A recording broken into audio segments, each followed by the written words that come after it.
जी अस्सलाम वालेकुम रहमतुल्लाहि बरकातुहू। यहाँ पे हम ग्लोबल कर रहे हैं अपना, और ग्लोबल की एप्लीकेशन एक सेक्शन आप लोगों के साथ शेयर करते हैं कि किस तरह से हम ग्लोबल में जो है वो अपनी एप्लीकेशन करेंगे। स्ट्रैंड छोटे छोटे लेने हैं, एकदम से सब पे नहीं लगा देना।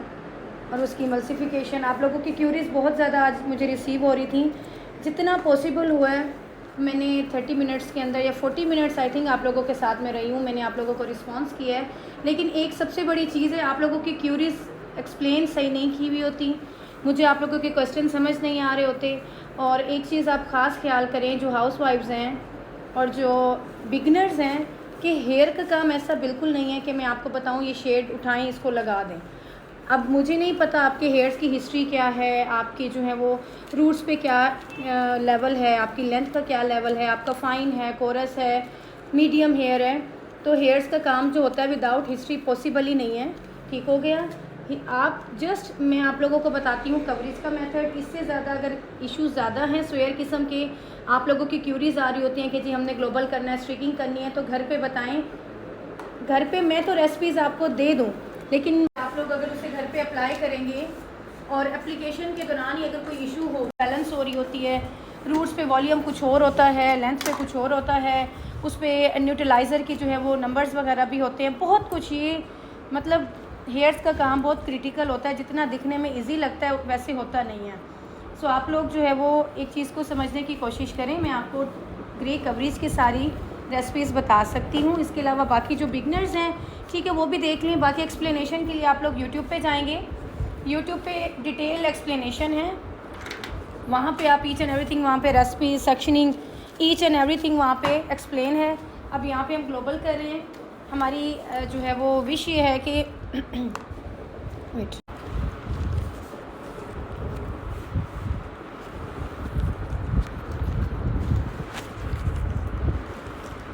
इन हेयर्स पे ये इनको हम fine to medium hairs consider करेंगे। फाइन टू मीडियम हेयर्स हैं, तो इस पे हम सिर्फ 20 वॉल्यूम से काम करेंगे। आप सब ने जो क्यूरीज की हुई थी ना, किसी ने कहा कि जी मैंने ये किया, 30 वॉल्यूम आप लोगों ने लगाया हुआ था रूट्स पे, तो देखें ना कितना बड़ा आपने एक ब्लंट कर दिया। 30 वॉल्यूम कहाँ लगता है रूट्स पे ना। सो इसमें इससे आपको हेयर फॉल हो जाएगा, आपके ऐसे ऐसे मसले शुरू हो जाएंगे हेयर्स के, जो कभी रिजॉल्व भी नहीं हो पाएंगे। सिर्फ हल ही होगा, आपने तो कट्स करने हैं या फिर आपने लाखों भर के अपने सालाना जो है वो ट्रीटमेंट्स लेने हैं। क्योंकि जो इस फ्लैक्स ट्रीटमेंट्स होते हैं ये कोई नॉर्मल नहीं होते, ये काफ़ी एक्सपेंसिव ट्रीटमेंट्स होते हैं, जो कि मैं आप लोगों के साथ शेयर भी करती रहती हूँ इंस्टाग्राम पे, कि जो हमारे पास ट्रीटेड हेयर्स आते हैं, जो बाल बिगड़े हुए होते हैं, अक्सर सैलून से उनका काम ख़राब हुआ होता है, जो बेचारे बिगनर्स होते हैं। इसमें मैं ये नहीं कहूँगी कि सैलून वालों का कसूर है, कसूर हमारा भी है। हम भी तो जाते हैं, हम जाते हैं तो वो काम करते हैं ना। सो हमें भी थोड़ा सा देखना चाहिए कि हम कहाँ से काम करा रहे हैं, क्या वो टेक्निकल है, नहीं है, बिगनर है। हेयर का काम कभी किसी ऐसे को ना दिया करें जिससे उसकी नो हाउ ना हो। 20 वॉल्यूम से काम करें, ठीक है। आप लोगों के चाहे डिज़ायर विश नहीं आ रही, कोई मसला हो रहा है, कोई बात नहीं, आप 20 वॉल्यूम के साथ ही तो काम कर रहे हैं, आपके बाल तो हेल्थी रहेंगे ना। लाइफ टाइम ट्रांसफॉर्मेशन होती है, ना कि हमने सिर्फ उसी वक्त करनी होती है, बाकी फिर भूल जाना होता है। तो माइल्ड डेवलपर के साथ काम करें। 30 पे बहुत, जब आपके रेयर केसेस और स्टिकिंग पे आना है तब 30 पे आएँ। अगर आपने ग्लोबल करना है तो 20 बहुत है। अब इन हेयर्स पे हम 20 यूज़ कर रहे हैं, 30-40 का तो तसव्वुर ही नहीं। क्लाइंट भी अगर कहते हैं उसे समझाएं, क्लाइंट्स को नहीं पता होता कि ये क्या चीज़ें हैं, आप उनको समझाया करें। और मुझे लगता है कि ऐसे क्लाइंट्स के जिनको अपने बालों के साथ मोहब्बत है, हेल्थ का ख्याल है, वो लाजमी इसको एग्री करते हैं। अभी आई थिंक मुझे नाम भूल गया कि इन्होंने मैसेज किया हुआ था कि हम जब सैलून्स में जाते हैं तो हमें वहाँ चीज़ें बताई भी नहीं जाती। ये देखिए, उनका भी कसूर नहीं, वो बिगनर्स होते हैं, उनकी ट्रेनिंग्स ऐसी नहीं होती। सैलून वालों के साथ भी मुझे ये गिला है कि जब तक आप लोगों की ट्रेनिंग नहीं है, आप क्यों क्लाइंट का काम ले रहे हैं, ठीक है। क्योंकि मैंने पहले आप लोगों को जो अपनी बेसिक टू एडवांस थ्योरी दी थी, उसमें मैंने बोला था कि प्लीज़ क्लाइंट से फेयर प्रोमिसेस करें। जो चीज़ आप अचीव करके नहीं दे सकते उनके साथ वो वाले प्रोमिसेस ना करें। ये तो एक ऐसी चीज़ है कि वी आर मुस्लिम्स, सो हमें ऐसी बात करनी चाहिए जिसको हम अचीव कर सकें। ठीक हो गया। अब देख रही है ग्लोबल हो रहा है, लेकिन सेक्शनिंग आप देख सकते हैं हम कितने फाइन सेक्शन ले रहे हैं और उसकी एप्लीकेशन कर रहे हैं। पहले ब्रश से, फिर कॉम कर रहे हैं, फिर अपने हाथों की एमल्सिफिकेशन है, और ऐसे नहीं होगा कि लगा के छोड़ देंगे, बार बार इसको देखना है, ऐसे एमल्सिफाई करना है, देखना है कि इसका कलर कहाँ पे किस तरह से आ रहा है और उसको मेंटेन करना है। आज जो मेरे माइंड में ये है कि हम लेंथ में जो है वो थोड़ा बालियाज लुक डाल देंगे, ऊपर हमारा थोड़ा डार्कर टू लाइटर आएगा, जो कि आज इस टाइम बहुत ज़्यादा इसका फैशन है। सो हमने ग्लोबल में ये देखना है कि हम ग्लोबल को किस तरह से अच्छे से मैनेज कर सकते हैं। इसमें नैनो प्लास्टिया भी होगा, उससे तो ये वन टोन मज़ीद लाइटर हो जाएगा और मज़ीद खूबसूरत हो जाएगा। मज़ीद कोई क्यूरीज़ हो आप लोग? अच्छा, जिन जिन को मैंने रिस्पॉन्स नहीं किया तो मैं पहले भी बता रही हूँ, रमज़ान भी है, इसको ना भूलें। अभी चाहे काम कर रहे हैं लेकिन रमज़ान नहीं गया, सो उसके लिए नमाज़ों का गैप लेना पड़ता है, तरावी का, इशा की नमाज़ का।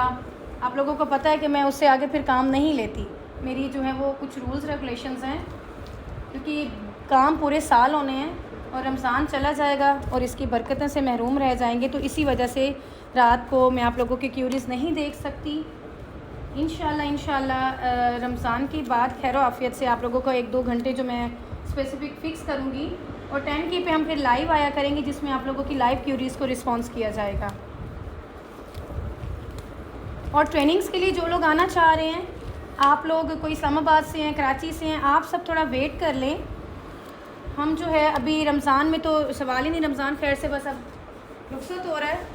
ईद के बाद जो प्लानिंग्स होंगी उसका स्केड्यूल आप लोगों के साथ भेज दिया जाएगा। और टेक्निकल बनने के लिए आप लोगों को ये मोबाइल पे आप लोग नहीं देख सकते, आपको इसको हैंड ऑन प्रैक्टिस करना होगा। पहले इसकी थ्योरी होगी, थ्योरी के बाद आप जो हैं इसको कर पाएंगे। पहले नोट्स होते हैं जो कि आप लोगों को दिए जाएंगे, आप लोगों को थ्योरी याद कराई जाएगी, पढ़ाई जाएगी, समझाई जाएगी, फिर उसके बाद आप लोगों को प्रैक्टिकल कराया जाएगा।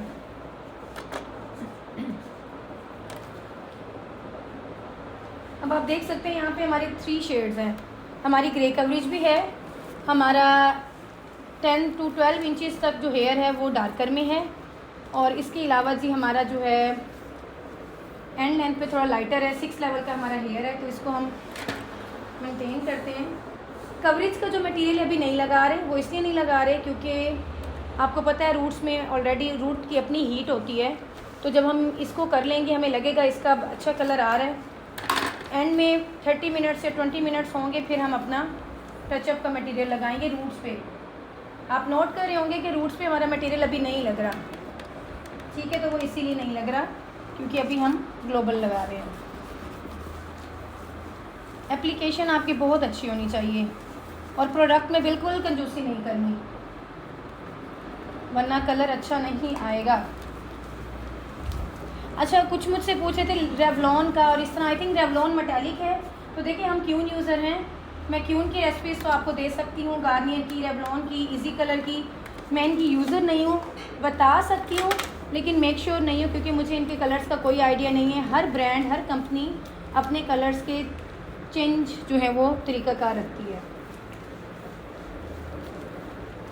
चलिए जी, अब आपको कोई क्यूरी हो तो आप लोग कमेंट सेक्शन में कमेंट कीजिएगा, पर्सनल ना किया करें, पर्सनल में बड़ा मुश्किल हो जाता है। आप लोग जो है वो कमेंट सेक्शन में कमेंट किया करें, इंशाल्लाह आप लोगों को रिस्पांस मैं कर दूंगी लाजमी।